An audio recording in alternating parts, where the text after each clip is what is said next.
tulesid kord printsess Flora, kuningas Edward ja mister Pinky-Pump.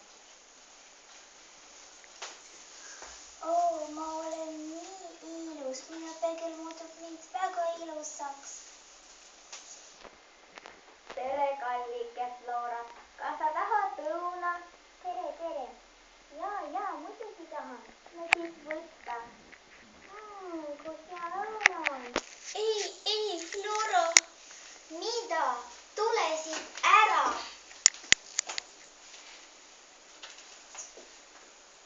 Nukud kõrgemale, pole näha.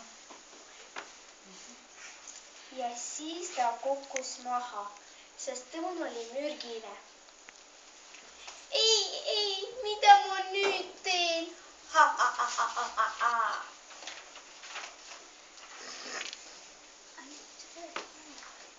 Ja siis mister Pinky-Pump tegi Florale kiss. Oo, ma nüüd olen terve. Ei, see ei ole ju võimalik. On.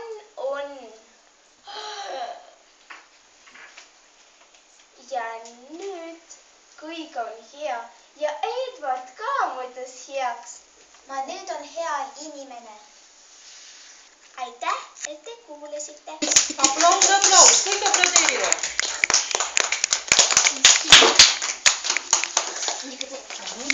Ikka võtadki, et kõik